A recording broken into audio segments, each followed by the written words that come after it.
Started. Good morning, everyone. I'd like to call the meeting to order. It is 9:01 a.m., February 10th. Amber, could you please start by taking attendance? Sure. Aver Bermuda Zimmerman. Present. Isha Canada. Present. Adrienne Cochran. I'm here. Britt Marie Cole Johnson. Present. Carol Kaczynski. Present. Josh Jabal. Present. Michelle Gilman. Present. Sheila Hummel. Present. Sal Luciano. Sal joined us yet this morning? I don't believe Sal has joined us just yet. I don't believe Alex has joined us either. Fran Pastori Here. will not be joining us today. John Scott. Here. Mike Soltis. Mike Mike, are won't you be with us this meeting morning? today. No, Mike won't be here today. Okay, thank you. Molly Weston Williamson. Present. Weston Zartman. Present. Thank you. We have a quorum. Okay, great. And I'm just scanning the Zoom here to see if we have any legislators or dignitaries to acknowledge. I don't see any. Am I missing anybody? Not yet. Not yet. Okay. Okay, then we will go to item number 2 on our agenda, review and approval of the January 13th, 2022 board meeting minutes. May I have a motion to approve? So moved. Second? Second, Daryl. Any abstentions? Any opposed? Can we ask for a vote, please? All in favor? Aye. Aye. Okay. Aye. Any abstentions? Any opposed? All right, motion carries. Item number 3, election of board officers. I think, as many of you are aware, I am taking a new job, and actually today is my very last day in state service, and so this will also be my last board meeting of this authority. And so, pursuant to Connecticut General Statutes 31-49F subsection D, the governor appoints the chairperson of the board, and I am delighted to share with everyone that he has appointed as my replacement as board chair, Fran Pastori, who, as you all know, has been serving as our vice chair of this board since its inception, and has on many occasions stood in for me and when I had to miss board meetings. And so we're very grateful that Fran has offered to step up to formally become the board chair and help ensure that we do not miss a beat in terms of continuity. And so Fran, thank you for taking on that challenge, and congratulations. Thanks, Josh. Tough, very big shoes to fill, and you will be very, very much missed. And good luck to you. We're going to miss you. The state is going to miss you. Thank you very much. I will miss you as well, although it is a small state, and I'm sure we will stay in close contact. I will also just note that the position on the board that I have held as a function of my responsibility as the Commissioner of the Department of Administrative Services will be passed to Michelle Gilman, who the governor has nominated to become the Commissioner of the Department of Administrative Services. She is on with us here, and so the torch will be passed to her in terms of my seat on the board. And so I want to welcome Michelle and congratulate her as well. Welcome, Michelle. Yes, welcome. Thank you so much. Thank you so much, Josh. Look forward to working with this authority, and really congratulate you on all of the work you've done to date. And again, thank you, Josh, for all of your work and all of your service. Going to be missed. Thanks, Michelle. And for those of you who don't know Michelle, although I think many of you already do, she has been serving as the Deputy Chief Operating Officer for the state for the last couple of years, had worked in the Comptroller's office for a decade before that, and has been an absolutely instrumental member of the governor's leadership team, particularly with regards to the COVID response, but also working with all of the teams at DAS. And so the important role that the Department of Administrative Services plays in helping to support this authority will continue seamlessly. And I'm sure you'll all enjoy working with Michelle. She's an absolute superstar, and I'm so thrilled that she's in this role. So, so with that in mind, we do also have to elect the other positions in the executive committee of vice chair and secretary. And so for board vice chair, the recommended candidate is DAS Commissioner. The person who's been nominated to be DAS Commissioner Michelle Gilman. And for secretary, John Scott, who has agreed to continue to serve as secretary, a position he has held now since, I think since the board started. So we need to vote on that. And so I should start by seeing if there are other nominations. Hearing none, I will ask for a vote. All in favor of electing Michelle Gilman and John Scott as board vice chair and secretary of the board respectively, please signify by saying aye. Aye. Aye. Aye. All opposed say nay. Any abstentions? The motion carries. Thank you, Michelle and John. All right, with that, we will move to item number 5 on our, item number 4 on our agenda, which is a discussion regarding proposed policies. And so, Erin, I think you're going to lead the discussion here. Yes, thank you. Let me just share my screen. Can you see the screen? Not yet. Try that again.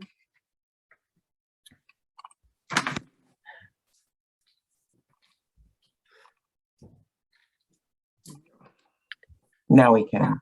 Oh, good. Okay. So we have 2 things that we're going to be asking for. First is for, actually I'm going to go to this page. First is for the board to adopt policy relating to the impact of statutory changes for minimum wage. And then second, for the board to authorize us to post policies relating to other issues. Going to the statutory changes to minimum wages. This is something that we had as part of our consolidated policy document, but we asked the board not to act on it in December because we wanted to take a little bit more time to consider the options. The issue here is that if an applicant applies for benefits and receives their benefits during a period of time before the statutory increases to the minimum wage, what happens on June 1st or August 1st or whichever of the statutory dates we're dealing with? Does the employee continue to receive the benefits based on the minimum wage as set at the time that they applied, or do we have to increase it? And we really wanted to make sure we got this right. So we took a little bit more time, looked to see what other states do, and really reviewed the statute really closely. And based on all of that, particularly our statutory reading, we do recommend that the base weekly earnings are defined as of the date the benefits begin, and therefore changes to the minimum wage would not and should not change the benefit payments for those in-flight claims. So that's something we're going to ask the board to adopt. With regard to the other policies, these are policies that we'd like permission to post for public comment. One policy relates to just the savvy business practice of having a single document which puts all of us on notice that we cannot access any claimant or other confidential information unless we have a business purpose to do so. And if we do access such information, we'll keep it confidential. And this would apply to both the authority employees as well as our vendors. We also want to make just a few technical changes to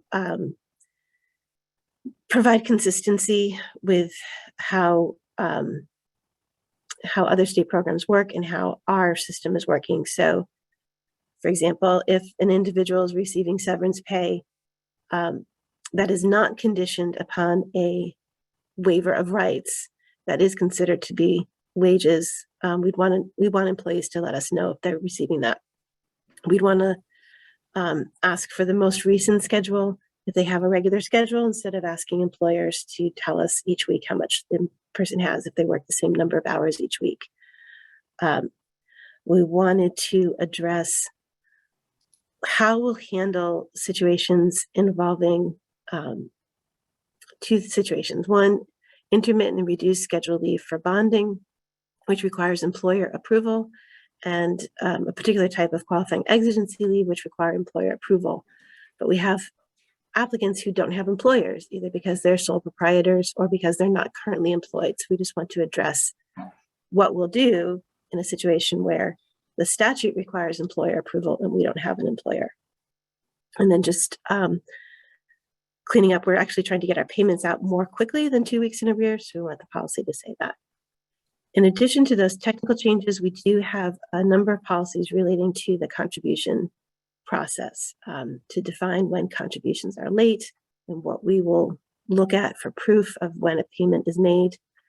We want to just be very clear about the sources of data we will use to determine what contributions are owed and how we will estimate contributions in the lack of more specific data. We want to specify what we'll do when we get late payments and how we will apply those late payments to prior debt. And we want to simplify the penalty provisions to make sure that we can apply the penalties consistently and easily,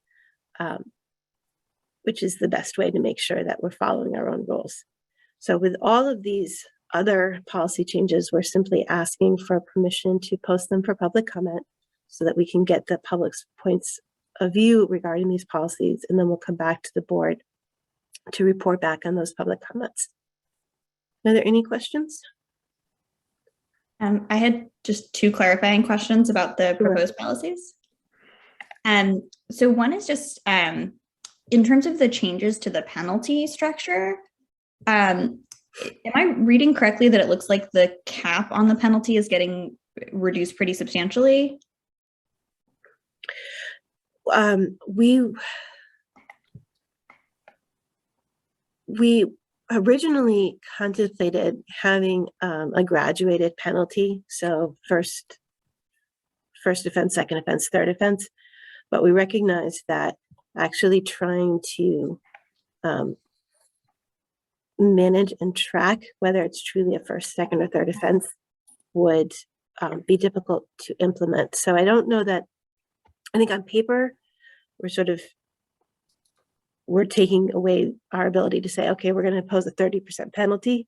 But the reason we're doing that is because we realized on review of sort of the practical application, we would never be able to actually impose that penalty. Okay, that makes sense on the graduate. I'm curious about, it looks like previously the penalty structure was the lesser of 10% or $2,500, the lesser of 10% or $10,000, the lesser or 10%. And now it looks like it's capped at, it's or greater. That's the problem. I'm not reading the word greater and lesser correctly. So this is just me misunderstanding what you're saying. So I apologize for that, but now I have understood. The 50 is a minimum, not a maximum. And then my other just clarifying question is on the kinds of leave that require employer permission where there's not an employer to give permission. It looks like basically the rule is intermittent leave for bonding can still be granted. Is that right? Provided all other requirements are met, that the authority may approve those? Actually, it's the opposite. We were going to approve reduced schedule leave for bonding, but not intermittent leave for bonding, because without an employer, we lose that objective source of verification for intermittent leaves, whereas reduced schedule leaves, we don't feel that we need that as much objective independent proof. Got it. So for example, if I'm self-employed and I normally work 40 hours a week, the authority might approve, I say I want to take leave 20 hours a week, but won't approve I want to take leave one day this week and one day the following weekend. 2 weeks later Right, on. right, because with bonding in particular, intermittent and reduced schedule leave require employer approval. And since there is no employer, we really wanted to sort of assess, could we even approve it? And we felt that with reduced schedule leave, it makes sense to approve it because it's it's sort of a set it. You're going to be on a reduced schedule. It's determined for the amount of time that you're going to be out, whereas intermittent fluctuates so much. But that the trying to keep track and proving that they're actually out is a lot more difficult. And so we thought that was a good compromise. Got it. Understood. Thank you. Okay, thank you. Any other questions? All right, I'll stop sharing my screen. Okay. So I think we need a motion to approve the proposed policy regarding the impact of the minimum wage changes on benefits for in-flight claims. Can I have a motion? Luciano. Okay, I heard a motion from Sal. Can I get a second? Second. that, John Scott. Okay, all in favor? Aye. Aye. Aye. Any opposed? Any abstentions? Motion carries. And now we need to take a second vote, I believe. Correct, Aaron? To authorize the authority to post the remaining policies for public comment. Can I have a motion to authorize the authority to post the remaining policies for public comment? So moved, Sal Luciano. I'll second that, John Scott.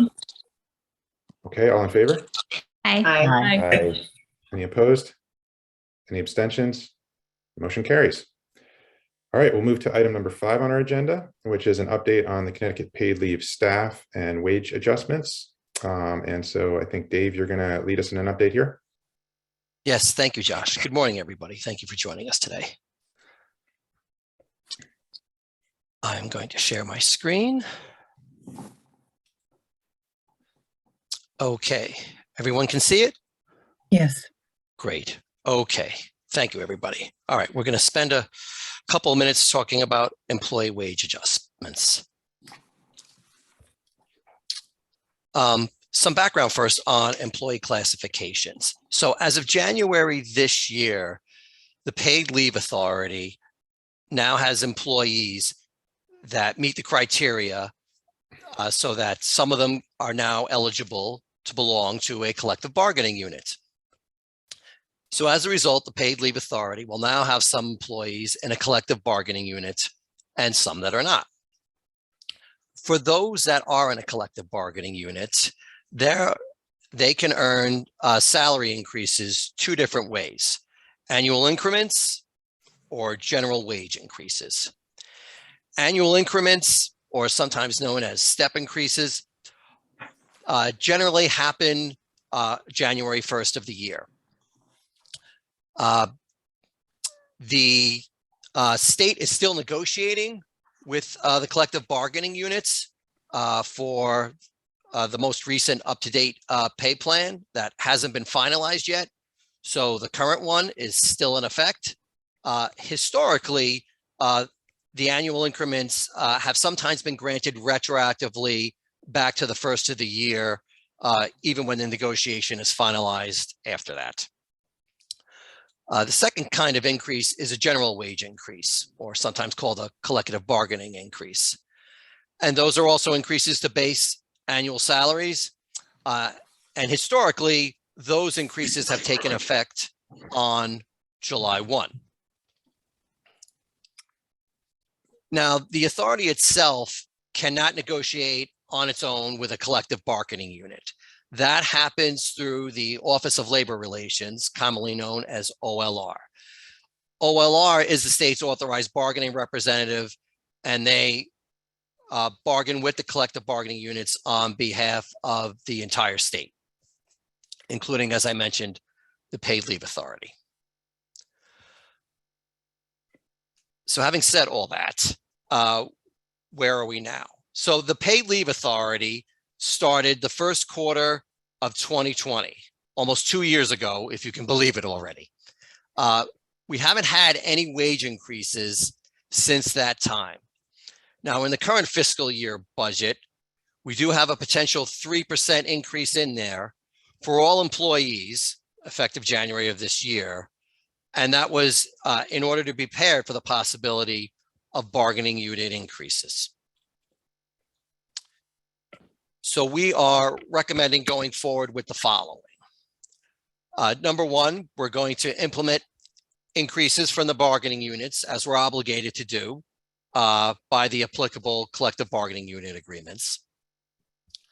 Number two, for the employees who've been at the paid leave since March of 2021 or earlier and aren't eligible for any increases from a collective bargaining unit, we would like to implement the 3% increase as budgeted in the first quarter of this year.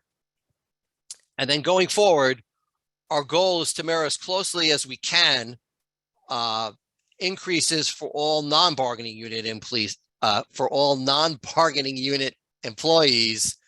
to mirror as close as we can to those who are in a bargaining unit in terms of timing and amounts, to be equitable and fair across the board for all our employees at the authority. Does anybody have any questions regarding this?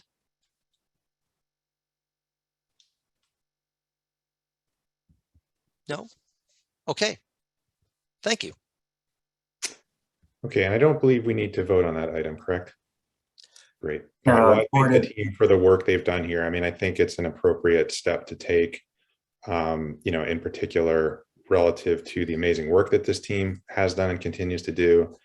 The fact that it is an incredibly challenging and tight labor market out there, and it's of the utmost importance to the authority to be able to pay competitively and retain our talent. And of course, recognizing that there's a significant inflation in the economy right now, and that we need to keep pace. So thank you for Dave, to you and the team for the work that you've done here. I think it makes a lot of sense. Okay, we'll go then to item number 6. And so, John, can you please give us an update on claims administration?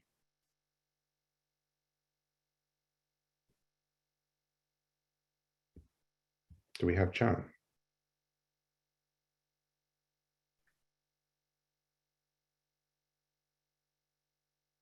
John, you're muted. Good morning. Sorry about that, folks. There you are. Go ahead, John. Okay, let me go ahead and share my screen here, and I will share the claims data with you.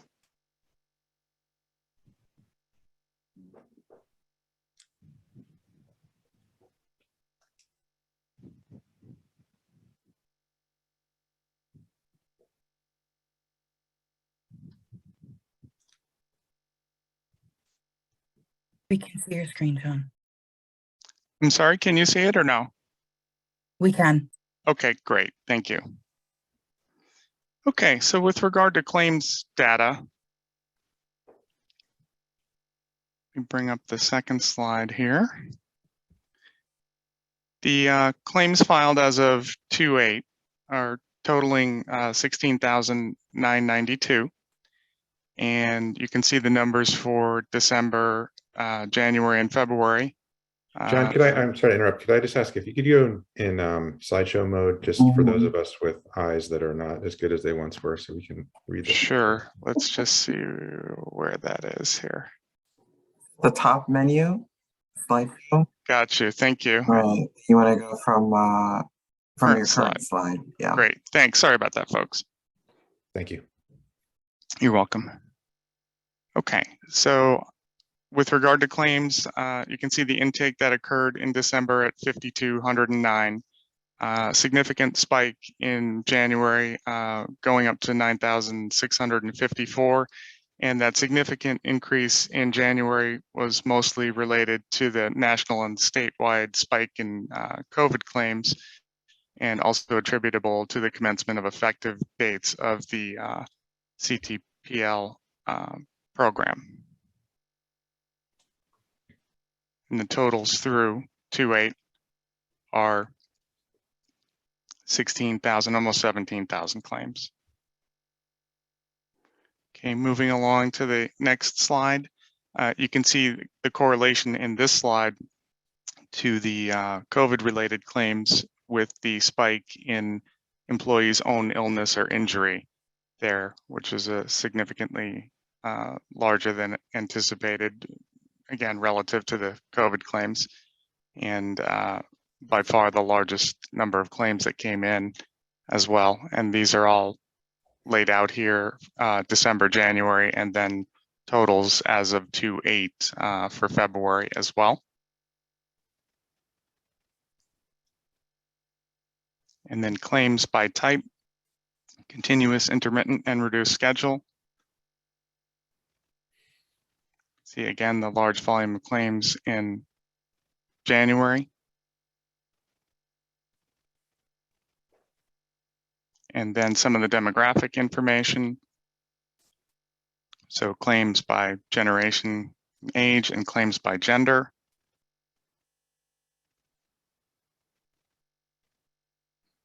And then looking at the top 10 towns by utilization rate. And as you can see here, that is in descending order from the top. We've got the top 10 towns.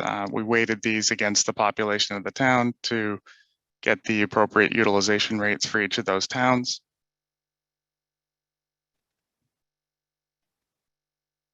And then leave type percentages for January. You can see the large volume of COVID claims, representing 21% of total claims.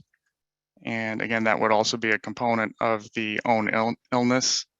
So the total amount for own illness is the 21% plus the 32 would be 53% for own illness.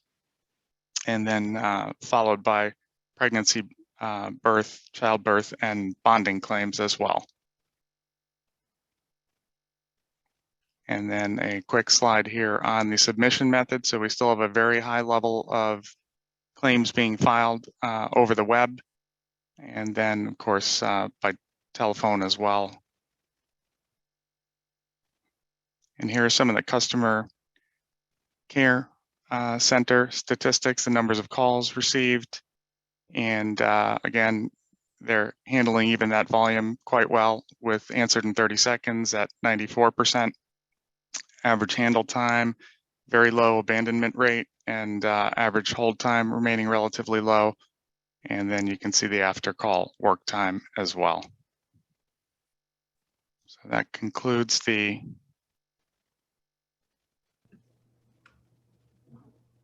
claims presentation. Thanks, John. I just a couple comments from me. First of all, those customer care statistics are phenomenal. So compliments to you and the team at Aflac for the great work that they're doing there. I think those are kind of best in class anywhere in the private sector, let alone, you know, for a government provided service. So congratulations on that. One question I had was with regards to the chart that you showed that ranked claims on a per capita basis by town. Yes. Are we also looking at the inverse of that? In other words, the municipalities that have the lowest claim rates, and is there an opportunity to think about targeting, you know, more outreach, you know, into those communities if for some reason the word's not getting out as well? Absolutely. We've run all of those. Oh, excuse me. I'm sorry. I just wanted to give Jacqueline an opportunity to weigh in because she actually created a map. It's quite lovely. Actually, that maps out the entire state where you can see how many claims have actually been filed in each town and ones where there are none, so that you have a visual of that. I don't know if she has it to share, but so the answer is yes. So go ahead, Dawn. I apologize. No, I do. I have it just for December. I didn't get it updated for January yet, just because it requires individual entry. And I could show that to you. It is interesting. So I am going to attempt to share my screen. Okay. So this is the first time I'm doing that. Very exciting.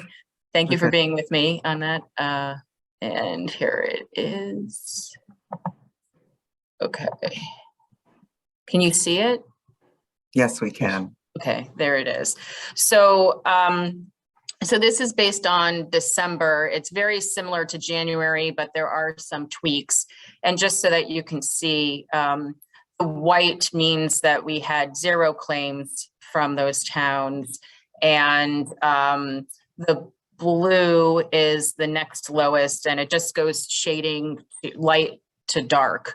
So the middle of the state, it is getting, they know about it, but you see on the western and eastern parts a little less, although what town is this? But I can circulate this link so that it's interesting because you just click on the town and it pops up with the name, the claims amount, and the number per 10,000, so that you can see exactly. I used Google Maps for this. There is other software, but everything's Google. So It's very impressive, Jackie. I love the visual. yeah, it was helpful to us to just step back and see exactly what Mr. Jabal was saying, because we want to get a sense of where do we need to penetrate a little bit more. And you see, Fairfield County and over here in the western part. So, and later on, I'll talk about, we have some Facebook Lives that we're going to be doing that's concentrated with legislators in that area of the state. So it should help with that. So, and I can circulate this link so you can play around with it. It's kind of fun. Can I ask a question on the map? It looks like it's per 10,000, so a smaller town would seem to skew towards the darker blue faster than a larger town. Is that a correct interpretation of how the math plays out? Well, it looks like Salem is a dark blue, which is a pretty small town. Right, and that what it is the per 10,000 is to compare apples to apples, because if you have a city like, I'll just say New Haven, I don't know the claims off the top of my head, but if maybe 200 came from there in a city of over 100,000, but yet when you look at Ansonia, which is, 18,000, I think is the population, you have 150 coming from there. It's so that you can actually compare the rate of usage, like closely and at it like accurately, because you're not going to get an accurate amount from just the number of claims coming from a particular town. So like Canaan keeps, coming in pretty high, which is interesting.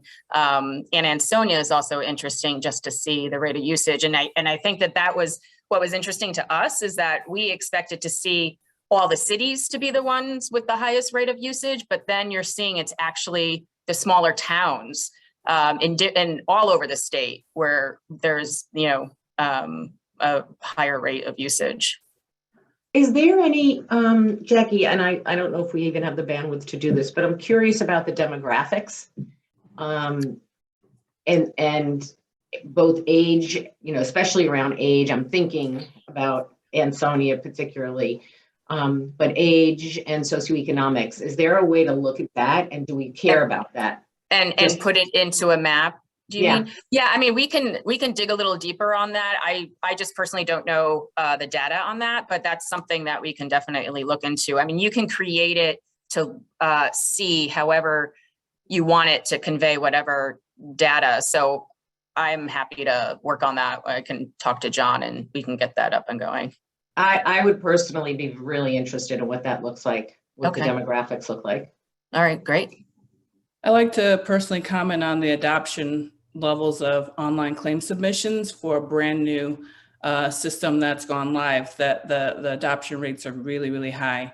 And I did have a question on the claim submission. So even though we had a little bit of a spike in January, based on how we're trending, do we think that we're, along the lines of what we expected for claim volume? So it looks like it's somewhere, what is it, the 5,000 or 6,000 maybe per month? Yeah, it's definitely higher in January than we or any of the other states have paid leave anticipated because of the spike in the Omicron virus. So that is definitely spiked up. There's another chart that I have that, unlike Jacqueline, I will not be able to put my hands on it right away, but you can see that we're now seeing a significant downward trend in the number of claims that are being filed that are related to COVID. So I think next month and the month after that, we'll continue to see that go down. I think the other piece is that AFLAC has been extremely responsive to the number of COVID claims that have come in, and have actually sort of created a different path to review those and make decisions on those more quickly, so that we can get a better sense of where the claims are that meet, I guess, what we would define the more traditional definition of your own serious illness, which is, you know, surgery or unexpected illness, as opposed to the COVID spike. But we'll definitely see a turn if the trends continue the way that they are, so that we'll have a better sense. If you were to subtract the COVID claims, which is why we asked them to spike them out so that we could see, we're a little bit higher. We thought we'd get 4,000 claims in January. We have 5,000. And some of those may be related to COVID claims that actually are, they meet the statutory definition of a serious health condition. So that's a bit of what we're seeing, but all the claims in the other categories are about where we thought they would be. Awesome. Thank you. I actually had a follow-up question right along those lines. So when we say the 20%-ish or whatever the percentage of COVID claims, that's percent of claims received, not claims paid out. Is that correct? That's correct. And we know that some proportion of those claims are claims that may not meet the legal standard for a serious health condition. And is that just a worker files because they themselves have COVID, or is that also including COVID caregiving?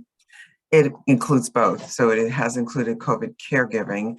It's also included COVID exposure. And it's also included people who are experiencing the effects of the vaccine. So it's essentially the entire array of impacts that people are experiencing around COVID, including some people not able to go to work because they've been exposed and their employer will not allow them to return, which is obviously not considered a serious health condition under the statute. So reasons we're finding people are applying for paid leave. Got it. So basically, we know there's this large chunk of claims that are coming in that are somewhere under this COVID umbrella, and it takes a lot more work to figure out whether those are claims that ought to be granted under the legal standard. They do, because doctors aren't necessarily seeing people who are suffering COVID symptoms. And so they're not getting those medical certifications that they need in the time frame that we need to get them. And then by the time they feel better and return to work, the reason for their claim has pretty much diminished or disappeared. So that's what's happening. And then some people are calling to file a claim and then just never submit any paperwork at all. So that's what's happening. Yeah. Got it. Thank you for clarifying. I mean, I think we can follow up on this offline, but I'm curious about if there's ways to think about their relationship to workers' compensation and COVID here, since some proportion of people who are experiencing COVID-related needs, there's an occupational exposure, but I think that's probably a topic for another day. Okay. Okay, other questions on this topic? Okay, great. Thank you, John and Jackie, for that awesome map. We'll go to agenda item number 7 and turn it to Jessica to provide an update on our registration and contribution portal project and outreach and engagement updates. Thank you. Good morning, everyone. Let me share and get started. We can see your screen. Thank you. All right, so our program metrics update, this data is as of yesterday. We currently have 128,860 businesses registered, and we thought it would be interesting to start showing you what the increase is month over month. So we're up over 3,300, almost 3,400 businesses. Our contributions received during transit are at 394,774,852. And we've been sharing with the information about the number of private plans, but this month we also included the approximate number of employees covered. So we have 485 approved private plans, and that covers about 37,500 employees. We have 368 open contact us inquiries right now. We have had 338 closed this month, which brings our total since inception, which is September 2020, to just under 29,000 claims. And based on some data we were able to analyze, we can say we have approximately 1.6 million employees covered by the Connecticut paid leave program. Excuse me, I'm so sorry. I have one of my children home with me because she's not feeling well. So if you hear a little voice in the background, I do apologize. Our portal focus for February and March on the employer registration and contribution side, we continue with production support, testing of the TPA amended return process for fully paid invoices. We are in development of TPA amendment process for partially paid invoices, payment compliance tests, payment compliance reporting, designing the payment compliance process. We are preparing to load the DRS data into our platform, implementing the process for employees to request reimbursements for overpayments of contributions, and Q4 payment processing. On the benefit and claims administration side, we have added some additional website content for claims, implementing the process for coordination of benefits with Department of Labor, enhancing our internal processes for tracking incoming questions specifically for small businesses, and prioritizing day 2 enhancements to the claims process.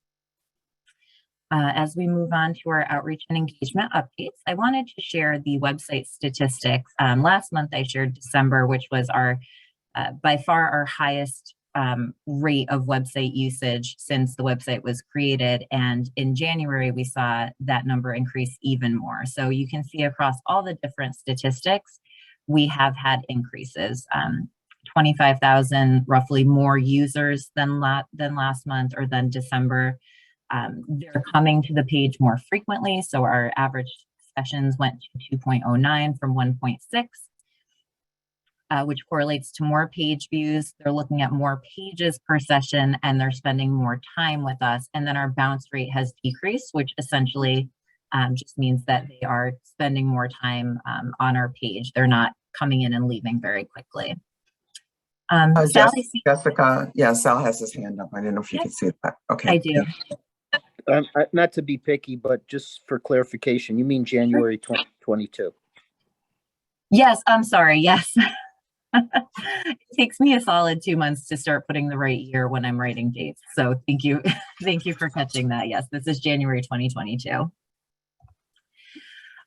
Moving on to our January 2022 email campaigns. So we continue to see very high open rates in the neighborhood of 25 to 30%. And you can see the different topics that we sent out emails on and the corresponding open rates. And just to put it in perspective, the industry average is about 16%. So people are interested in our content, they're opening it up and they are looking through it. Now, just to follow up on what John was and Andrea were just talking about in terms of COVID, since we see that there are a lot of COVID claims coming in, we have added some additional information and focused our outreach and engagement efforts on educating people on what actually will qualify if they have a COVID claim, what will qualify them for benefits. So the slide you see up on the screen is something that we have added to all of our webinars for both businesses and workers. That just gives them a little bit more information about whether COVID exposure or diagnosis would qualify them. We also have made changes to our website. So this is on the home page. We have added some information right to the top where we kind of put all the important updates that we want to make sure we draw attention to. And then we've also put some links that redirect people to other pages on the site where they can read it more completely about the COVID exposure and diagnosis and how that qualifies. We've included it in our emails, and we also have created a video that we've shared on YouTube and through our social media. That's about 1.5 minutes long, and that explains, again, that COVID exposure and how that would relate to benefits. And so that is what we have done thus far. We're continuing to work on some other communications specifically that we can provide for healthcare providers, both for their own providers' knowledge, but also to disseminate to their patients. Moving on from there, I wanted to share with you that in addition to all of the outreach that we had been doing in paid media, we also have added a TV element. So we have some new ads that have just started on NBC and on Telemundo. And I would like to share this 30-second commercial with you. I do believe that I want to make sure I'm sharing my volume. Let's see. Oh.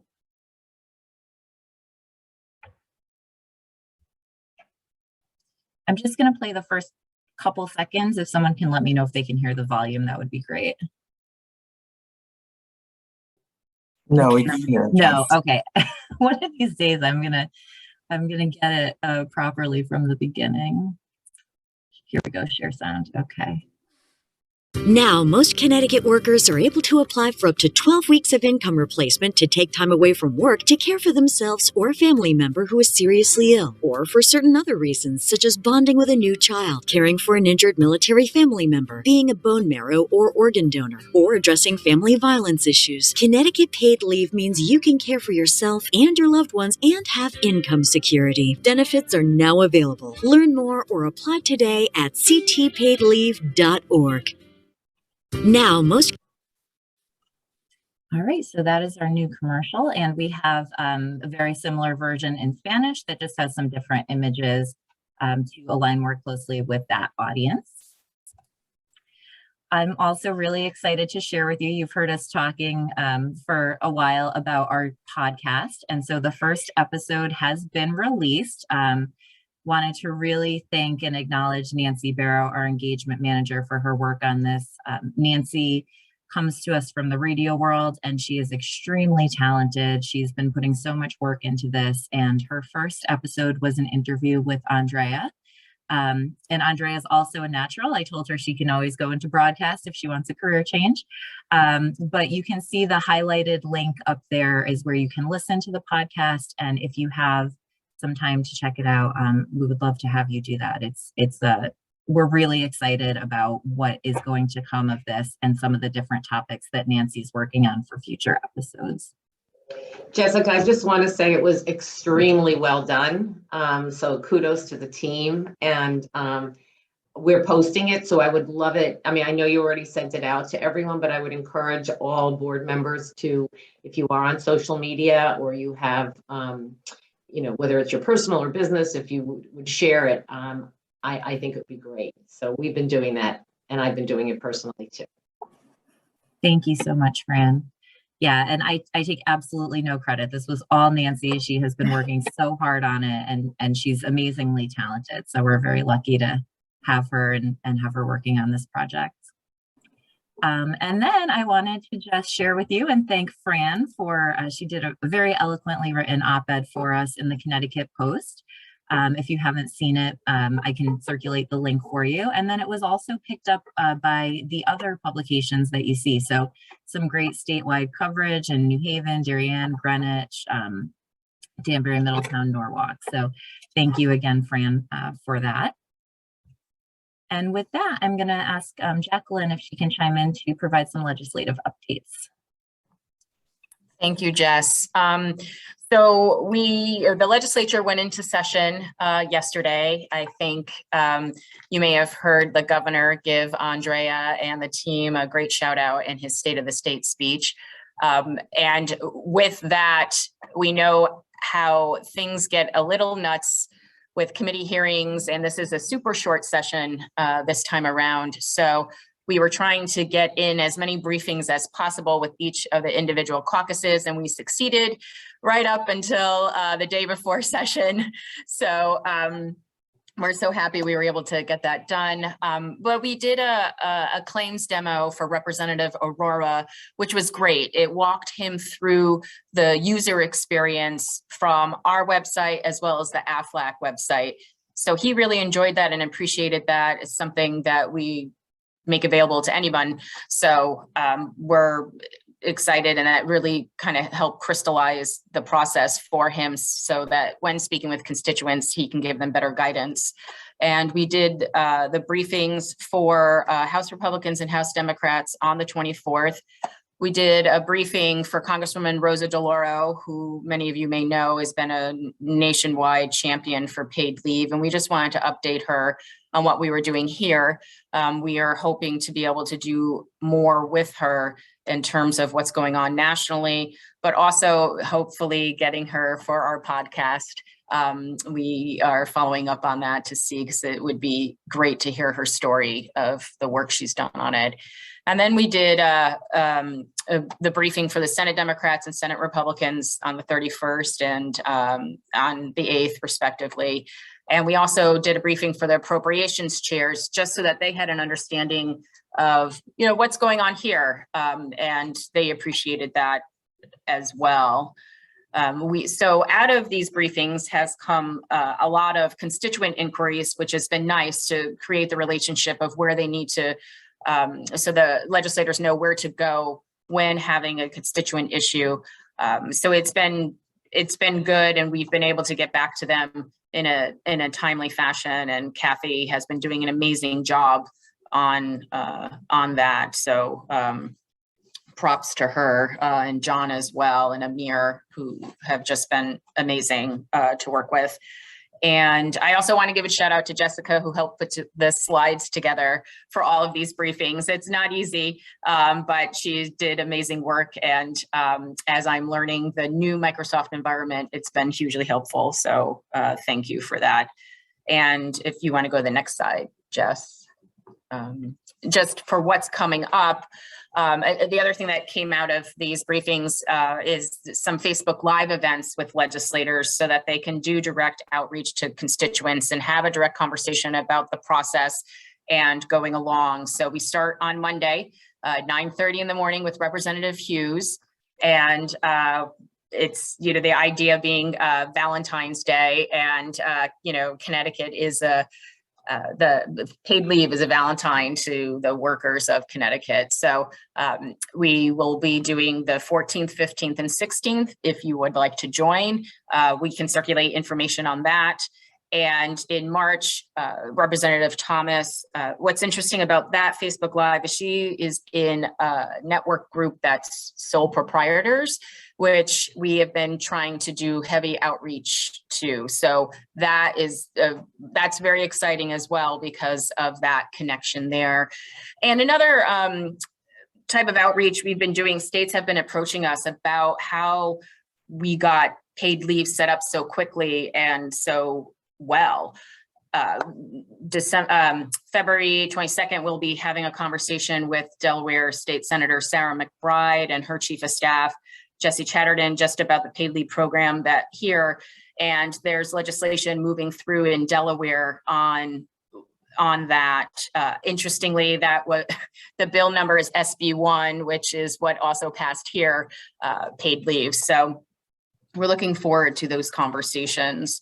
And we'll also be doing a legislative newsletter, just a way another tool to do outreach to legislators to provide information on a regular basis. So that will be coming up, going out in the next 2 weeks. With the start of session, things are a little bit hectic and don't want to get buried in all of that chaos. So that's about it. I don't know if anybody has any questions for me. No? Okay. Well, I'm always here, so thank you very much. Okay, great stuff. Thank you so much, Jessica and Jackie, for those updates. So that covers agenda item number 8. And so we'll go to agenda item number 9 and our committee reports. And we'll start with Daryl and the Policy and Personnel Committee. Thank you. From the Policy Personnel, we met this month, February 1, and we discussed the proposed policy regarding impact of the minimum wage changes on benefits for in-flight claims and the review of the remaining policies voted on for public comment. Thank you. Any questions for Daryl? Okay, next is Outreach and Engagement Committee. Molly? So we did meet this month. I think Jessica's update basically covered most of what we talked about, but if there are any further questions, Jessica, about any of that work. Great. Any questions for Molly? Okay, we'll go to Finance and Audit. Paul Patamiamas is off doing his day job. Dave, any updates on his behalf? Yes, good morning. Thank you, Josh. So I will share my screen again.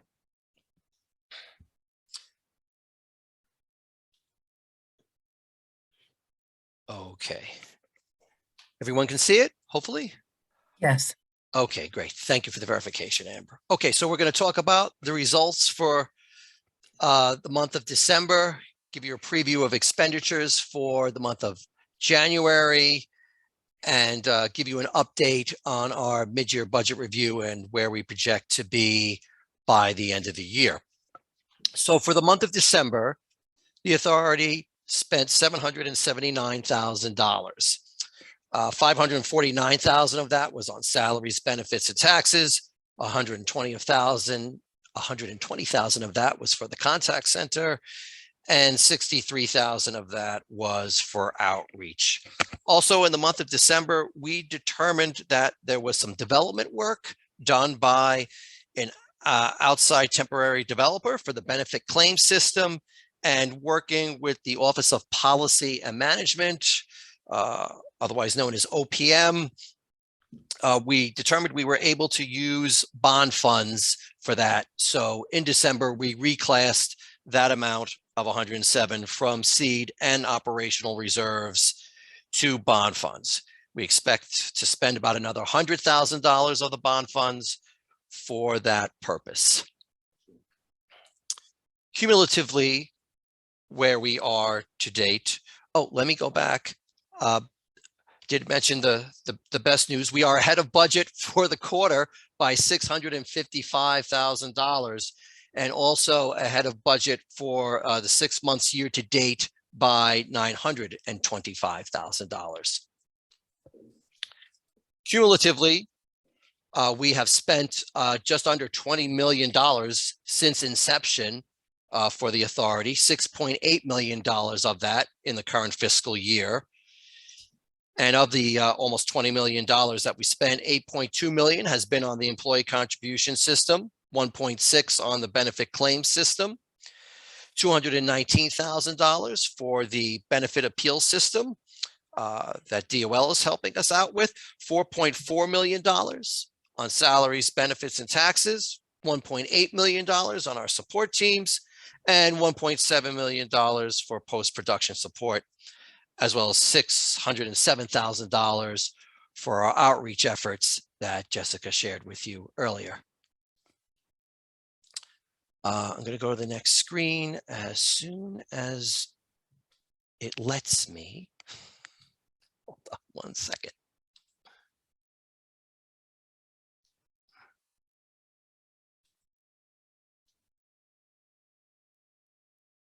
Hold on one second. I'm just having some technical difficulties trying to get to the right one.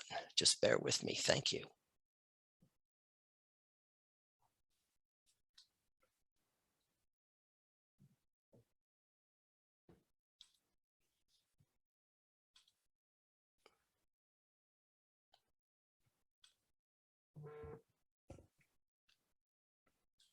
All right. Okay.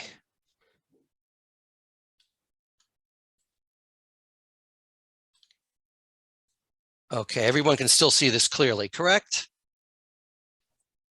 Yes, we can. Okay, all right. Thank you for your patience. Appreciate that.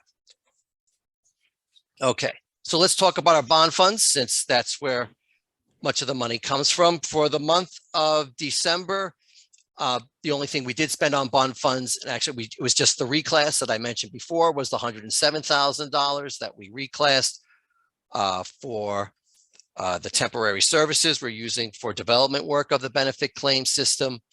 We do have some items in the hopper that we'll be spending on in the future, about $49,000 for the employee contribution system, and some additional work for the appeal system. To date, we've spent, through December, we spent almost $10.2 million. And in total, we expect to have about $10.9 million spent, with $1.3 million left in bond funds available for future use that have already been allocated. As far as contribution activity, the money coming in for the month of December was a relatively light month. We had $824,000 of contributions come in. We did make a deposit of $20 million into the Aflac and Prest account for the benefit payments that we're going to start in January. So as of the end of December, we had over $268 million in the fund available. Through December, from inception, we have had $301 million of contributions come in. And we are ahead of budgeted expectations by over $150 million. And that's because we did budget conservatively back in the beginning, as we weren't, we had no history before that, so we didn't know quite what to expect. So let's have a preview of what's going on for last month, January. So the authority did spend $641,000 in operations. The big ones were the usual categories: salaries, taxes, and benefits of $387,000, $125,000 for the contact center, and $74,000 in platform expenses. From the contribution fund, we did make benefit payments of almost $1.3 million in the month of January. To date, including February, for those of you who would like to know, benefit payments in total are $5.8 million to date. And that is expected to ramp up. We paid our first monthly administration fee to AFLAC. That's $1.9 million. And from the bond fund, we did pay some of the expected payments that we just talked about a few moments ago for the appeals system and other systems as well. So where do we think we're going to be at the end of the fiscal year? Operationally, we had a budget of almost $15.1 million. We expect to be at $13.6 million or $1.4 million ahead of budget. The reasons I gave last month for being ahead of budget are pretty much the same, but there was some improvement since last month because we're almost $750,000. We expect to be $750,000 even better than we were last time. And that's due for three reasons. Number one was because of staff. The staff positions we have are going to start later than we anticipated. So that's a bump up. Our IT vendor support with Slalom is expected to be less, and that is due in large part because we have an internal resource now who was at Slalom, but we're paying them directly now, so we can pay Slalom less. And the third reason is we expect to pay less for temps from the operational budget because, as I mentioned before, a lot of the bond money will be doing that instead. As far as where we expect to be for contributions by the end of the year, not much change from the last mid-year budget review we got. We expect to be at about $233 million by the end of June, with benefit payments going out. We will be monitoring that closely, looking for trends. It's still way too early to look for a solid trend yet. But as we get more information coming in, we will be adjusting this projection appropriately. That's where we are right now. Does anybody have any questions? I just had one clarifying question. You mentioned the 1.9 million monthly payment to AFLAC. Is that including money we're giving to AFLAC to pay out, or is that money that AFLAC is keeping? Go ahead, Andre. I'm sorry. No, please go ahead. Okay, and no, the answer is no, Molly. So there's an administrative fee, right, which is part of the contract that we have for them for 3 years, and that's what that other number is. And then there is our claims payment that comes from our contribution fund, and that's what the other number is. So the 1.8 is the 1.896 is the monthly administrative fee. That's the contract. Thank you. I'm sorry, dude. I didn't mean to cut you off. Oh, no. I know. I mean, you give this entire report, like I can fill in 5 sentences. So no worries, Andrea. Thank Okay. you. No, I always appreciate your input. So thank you. Does anybody else have any questions? Okay. Well, thank you again for your time. I appreciate it. I have a question. Oh, Ava, yes, I'm sorry. I'm just slow. I was slow at raising my hand there. No worries. You mentioned earlier that there was an well, no, it wasn't you. I think it was Andrea who mentioned that we're slightly above, I think 5,000, 1,000 above in claims. So when it comes to those new projections, because every single month those numbers are shifting more, it looks like more rather than less. Are we still on budget? I feel like it's the same question we ask all the time, but just walk us through that. Yeah, so it's a challenging question to answer because we need to place a value on each one of those claims. So that's why in part, we asked Aflac to peel off COVID claims so we can really understand what our claims liability is with respect to those. So if we can essentially have some more certainty around that, then I can better answer the other question. But then this week, I've also asked them to just use a really rough analysis, especially for their own serious health condition, if we just made some assumptions around those conditions, let's say, and this isn't the assumption that we landed on, but let's assume that it is block leave or / continuous leave. It's for about 5 months and the average payment is, let's say, $600 a week. Then given the number that we have, what would our prospective liability be? Because we really don't know at this point how many of those claims are going to be approved, how many are we're going to start out as block leaves and become intermittent leaves. It's a really difficult thing to tell. But at this point, we've asked them to apply at least some assumption to give us a general sense of where we might be. And then when I have that number, I'll be better able to answer that question.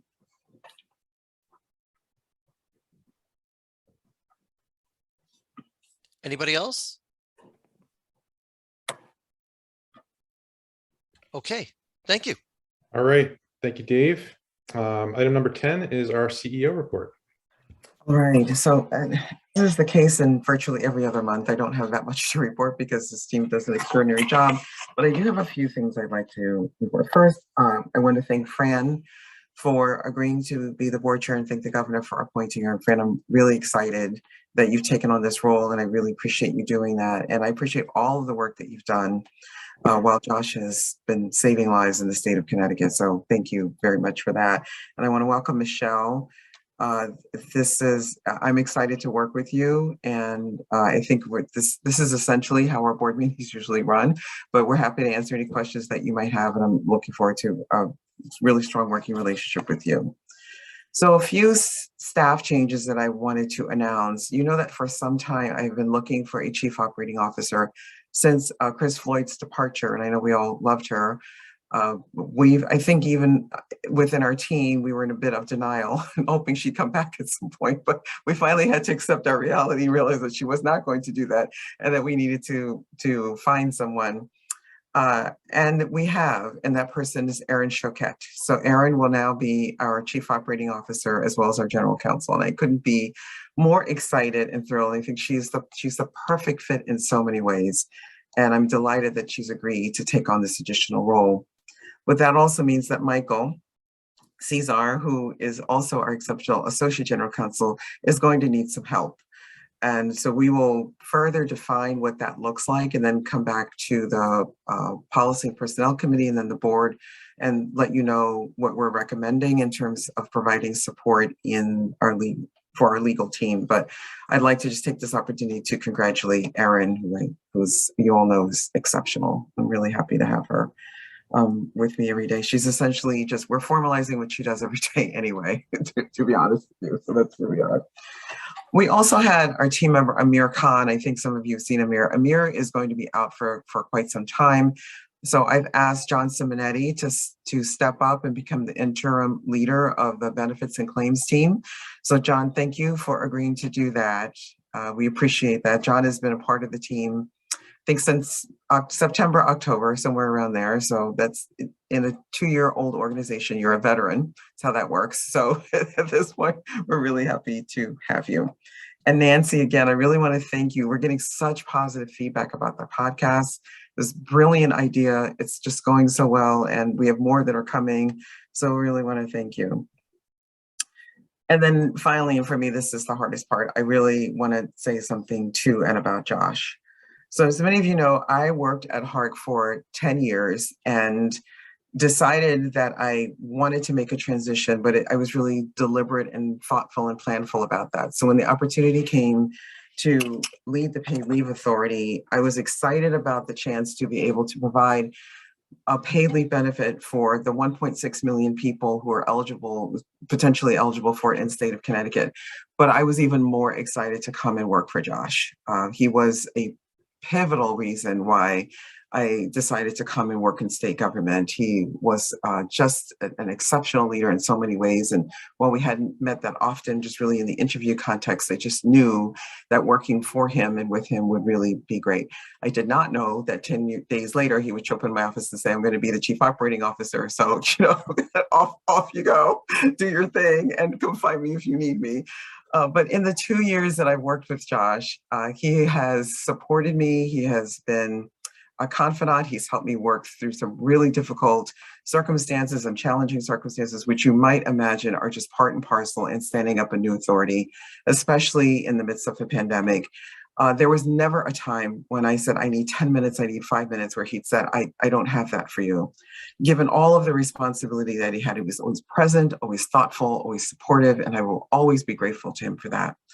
So Josh, I just really want to thank you for really being the exceptional leader that you have been, and for giving me the opportunity to lead this authority and to stand it up and to have the trust in me that you did, that we could do it in the way that I had envisioned it, and to support me in that.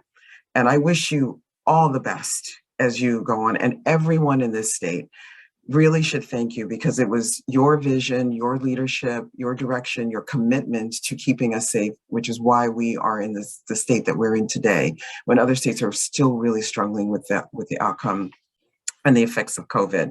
So I wanted to publicly thank you for being an exceptional boss and someone to work for and with, and thank you for everything that you've done for the state of Connecticut, and wish you all the best in your next endeavor, which I know will be just as spectacular as what you've done now. So, and I will end there. Well said, Andrea. Thank you, Andrea. I have some thoughts as well that I'll save for the end, but thank you very much for those comments. You're welcome. And that's any other questions for our CEO?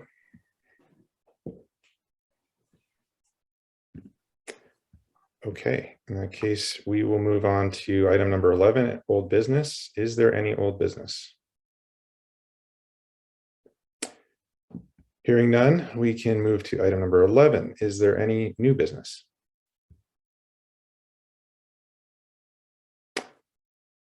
Hearing none, I will just then add my last bit of new business, which is, as I mentioned at the top, that I am moving on. And so I just wanted to wrap up this board meeting by saying a couple thank yous. First of all, a huge thank you to all of our board members.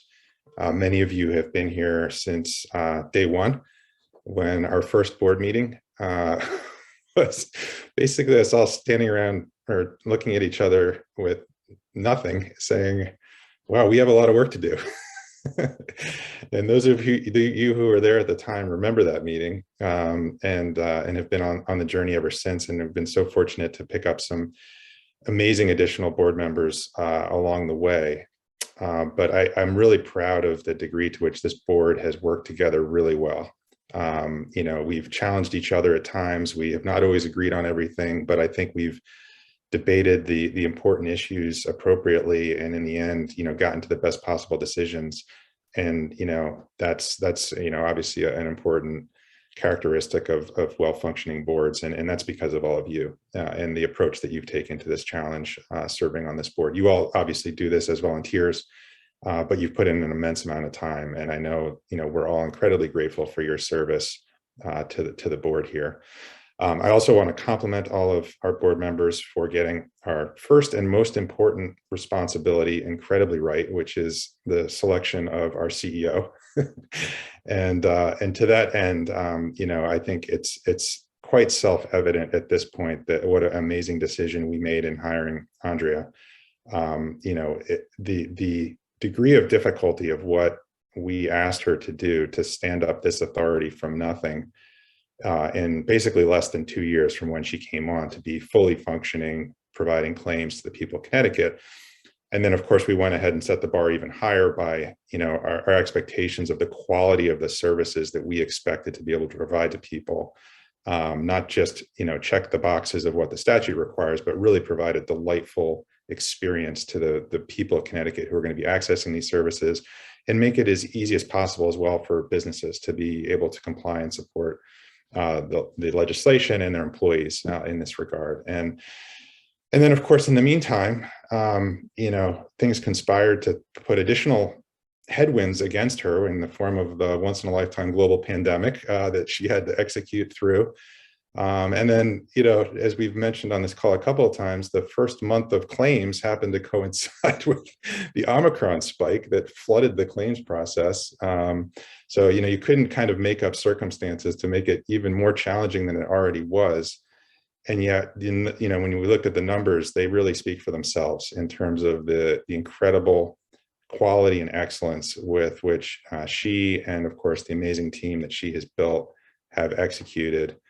Not to mention hitting the dates and the quality, but of course, as Dave has pointed out in every meeting, consistently under budget as well in terms of what expectations were. So I've said this publicly before, but I've worked with few leaders more exceptional than Andrea in my life, and I've gotten the pleasure to work with some pretty incredible people. But I'm just immensely grateful and appreciative, Andrea, for you taking on this challenge, taking on this significant career risk to do this, and then to all the rest of the staff.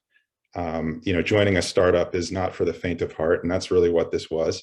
And if things hadn't gone as well as they have, you knew that this would have been a very different environment to be dealing with in terms of the legislature and external stakeholders.